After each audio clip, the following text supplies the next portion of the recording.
നമസ്കാരം, news prime മലയാളത്തിലേക്ക് സ്വാഗതം. മുമ്പൊക്കെ അധികാരത്തിലിരുന്ന ചീഫ് ജസ്റ്റിസുമാർ ആരും തന്നെ നരേന്ദ്രമോദിക്ക് വിലങ്ങുതടിയായിട്ടില്ല.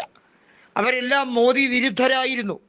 അവരെല്ലാം വർഗീയ ഫാസിസ്റ്റ് ശക്തികളെ അകറ്റി നിർത്താൻ പരമാവധി ശ്രമിച്ച് സുപ്രീം കോടതിയുടെ അന്തസ്സത്ത കാത്തു സൂക്ഷിച്ചവരാണ്. പക്ഷേ അവർക്കാർക്കും മോദിയെ പ്രഹരമേൽപ്പിക്കാൻ കഴിഞ്ഞില്ല. പക്ഷെ ഇപ്പോഴത്തെ ചീഫ് ജസ്റ്റിസ് ഒരു രസികൻ തന്നെയാണ്, പറയാതിരിക്കാൻ വയ്യ. നല്ല ഒന്നാം തരം കോമഡി പീസ് എന്ന് തന്നെ പറയേണ്ടി വരും. ജസ്റ്റിസ് സൂര്യകാന്തിൻ്റെ കാര്യം തന്നെയാണ് പറഞ്ഞു വരുന്നത്.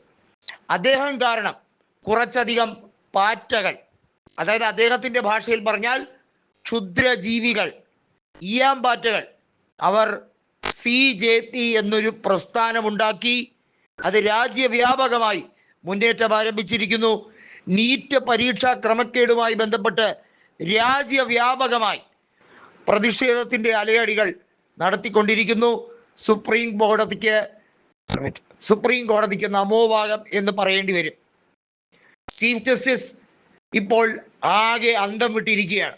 കാരണം സുപ്രീം കോടതിയുടെ ചീഫ് ജസ്റ്റിസ് സ്ഥാനം ഇത്രയധികം നാശോന്മുഖമാക്കിയ മറ്റൊരു വ്യക്തിയുണ്ടോ എന്ന് സംശയമാണ്.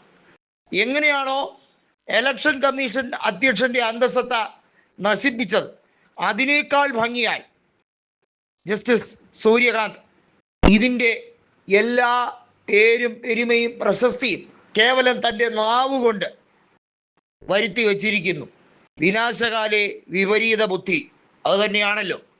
നരേന്ദ്രമോദിയും അമിത്ഷായും ചേർന്നാണ് തെരഞ്ഞെടുപ്പ് അധ്യക്ഷനെ ചുമതലപ്പെടുത്തിയത്. അത് പാതിരാത്രിയായിരുന്നല്ലോ.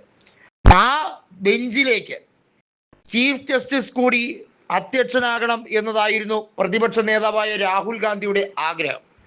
ജസ്റ്റിസ് സൂര്യകാന്താണ് ആ പദവിയിലേക്ക് എത്തിയതെങ്കിൽ രാഹുൽ ഗാന്ധിക്ക് വീണ്ടും താൻ ചെയ്തതോർത്ത് പശ്ചാത്തപിക്കേണ്ടി വന്നാൽ.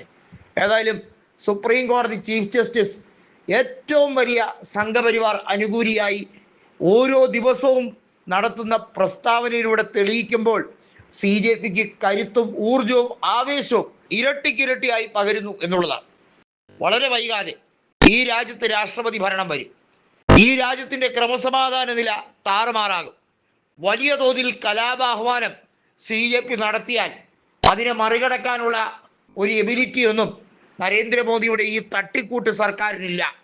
നരേന്ദ്രമോദി സർക്കാരിലെ ഭരണകക്ഷി സ്വാധീനം എല്ലാ വിധത്തിലും പോലീസിൻ്റെ നരനായാട്ടിലൂടെയും മറ്റും അവർ കാണിച്ചുകൊണ്ടേയിരിക്കുകയാണ്. പക്ഷേ അതൊന്നും മതിയാകില്ല ധർമ്മേന്ദ്ര പ്രധാനെ സംരക്ഷിച്ചു പിടിക്കാൻ. കാരണം അഴിമതിയിൽ മുങ്ങിക്കുളിച്ച ധർമ്മേന്ദ്ര പ്രധാനും സംഘവും ഏറ്റവും വലിയ പകൽക്കൊള്ള നടത്തിയിരിക്കുന്നു. നീറ്റ് പരീക്ഷയുമായി ബന്ധപ്പെട്ട് നടത്തിയ ക്രമക്കേടുമായി ബന്ധപ്പെട്ട് ധർമ്മേന്ദ്ര പ്രധാനെ ചോദ്യം ചെയ്യണമെന്ന് തന്നെയാണ് CJPയുടെ ആവശ്യം.